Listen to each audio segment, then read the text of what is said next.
Սելայնակիցներ, այսօր նորին սուրբոցություն Տեր Գարեգինբեն ամենայն հայոց կաթողիկոսի Հոբելյանն է 75-ամյակը եւ ես որդիական խոնարհությամբ շնորհավորում եմ վեհապար հորը ծննդյան կապակցությամբ մաղթում եմ երկար կյանք կորով եւ եռանդ հավատավոր ժողովրդին այս փոթորկուն ծովու նավարկելու համար առաջնորդելու համար Հիմա անդրադառնամ իմ ասածը կրոնական տեքստ չէր, ամեն պետք չի ասել դրանից անդրադառնամ օրակարգային հարցին ֆինանսավարկային հանձնաժողովը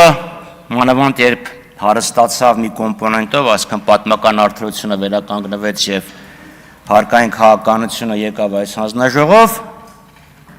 իրոք կարևորագույն առաքելություն ունի անդրադառնանք բանկային համակարգին երեք հրապարակված ուրեմն հաշվետվություններով ֆինանսական հատվածը ու բանկային եւ ապահովագրական կազմում էր հնայի 19%-ը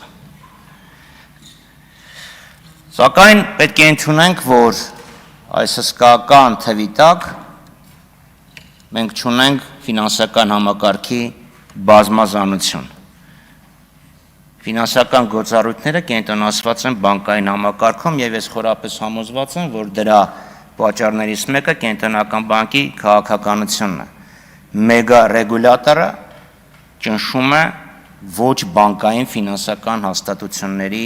զարգացումը։ Նայենք մեր բորսային, ծավալները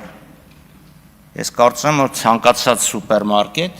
մի օրում ավելի մեծ շրջանառություն ունի, քան թե մեր բորսան։ Եվ զարմանում եմ եւ շատ հիասթափված եմ, որ կառավարությունը իր ծրագրում որ ներկայացրել է, չի խոսում ընդհանրապես բաժնետիրացման մասին, ձեռնարկությունների բաժնետիրացման եւ բաժնետոմսերի շուկայի զարգացման մասին, խոսքը գնում է միայն պարտատոմսերի շուկային։ Իսկ ինչ պատկեր ունի բանկային համակարգի եւ վարկային կազմակերպությունների տրամադրված վարկերի պորտֆելը։ Դե մի քանի անգամ ասել եմ, ելի եմ ասում, եթե կենտրոնական բանկից լսում են, ձեր կայքի նոր վերսիան շատ գեղեցիկ է, փումփուլիկներ կան շատ սիրուն, բայց տվյալները գտնելը հատուկ հետախուզական հմտություններ է պահանջում։ Անտրամաբանական է, որ վարկային պորտֆելի 1/3-ը սպառողական վարկեր են, ընդ որում փոքր սպառողական վարկերը ամենամեծ մասն ունեն եւ չգործող վարկերի սպառողական անուսալի էլի փոքր վարկեր են,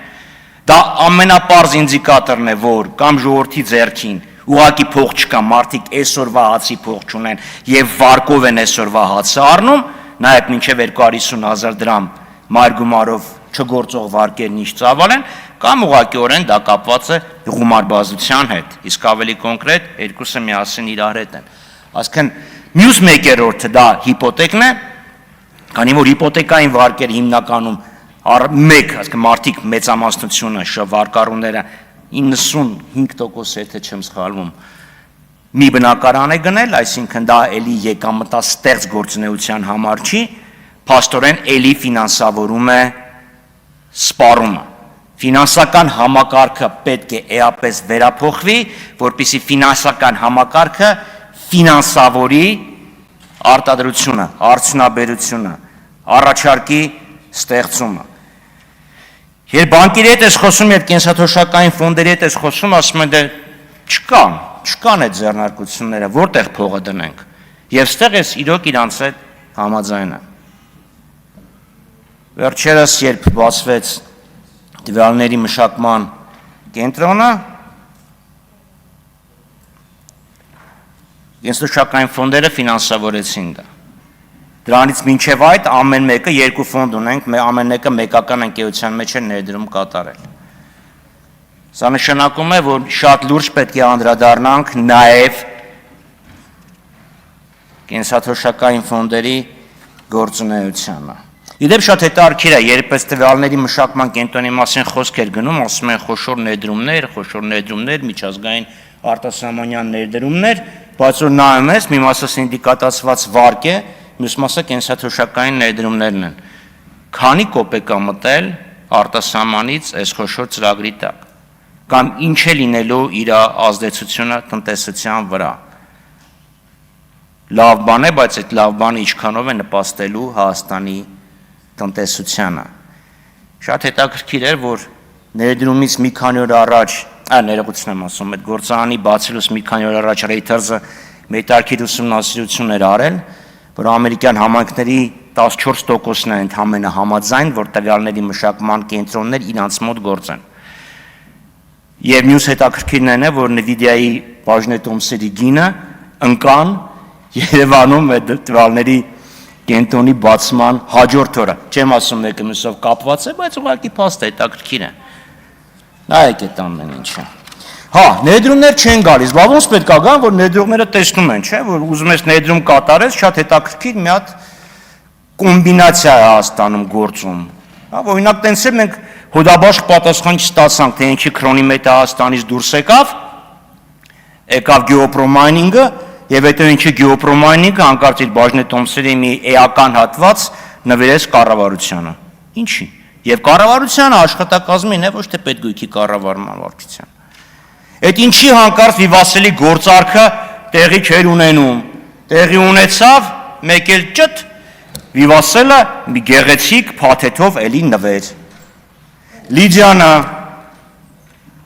քանի տարի գործարք չէր, քանի տարի լիցենզիան չէր հաստատվում, մեկ էլ մի գեղեցիկ փաթեթ տալուց հետո հաստատվեց։ Ֆինանսական համակարգում դա կոչվում է ռեյդերություն։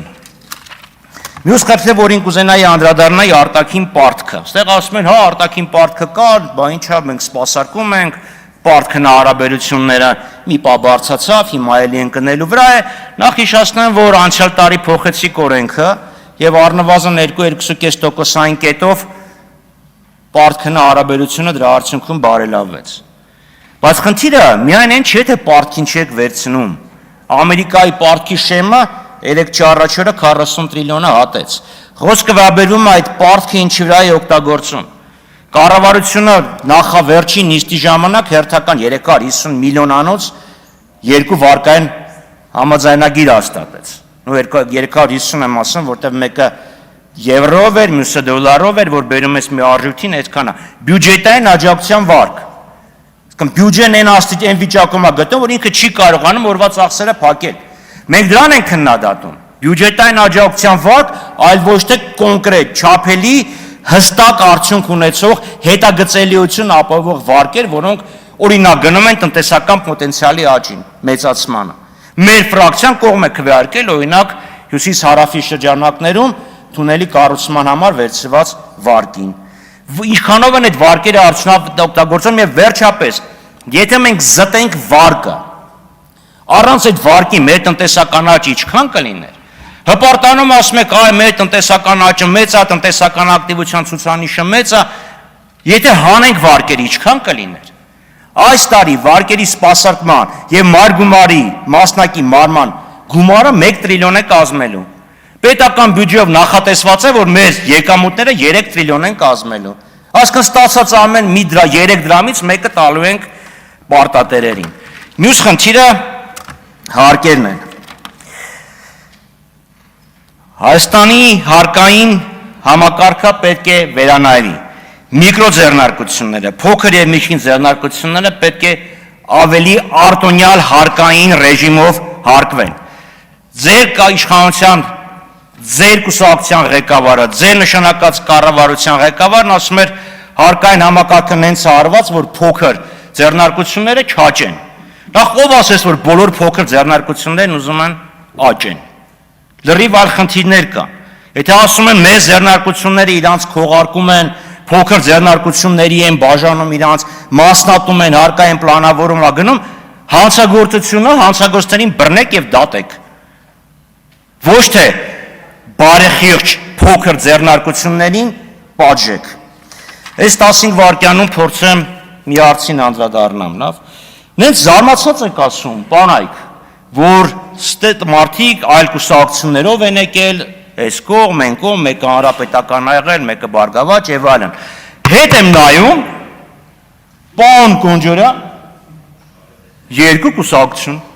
Ժամանակն ավարտվել է, պարոն Խաչատրյան։ Ես 15 վայր։ Այ հենց այդ պահին էլ պետք է ավարտվեր։ Ուրեմն ԿՊ-ի մի տեղակալը նախագահի, նախկին հանրապետական է, մյուսը նախկին ԲԿ-ական է։ Հող վարչապետերից մեկը ձեր ժամանակը ավարտված էր, թողեցի շարունակեք, բայց ոչ նրա համար, որ գոնե սուտ ասեք։ Ես կյանքումս բացի քաղաքացիական պայմանագիր կուսակցությունից, այլ կուսակցության անդամ։ Երիտասարդական միություն, այդ կարող է Սարդական պայմանագրի հետ էր Պարոն ապիրասված։ Խաչատրյան, նստեք խնդրում, ձեր ժամանակն ավարտվել է։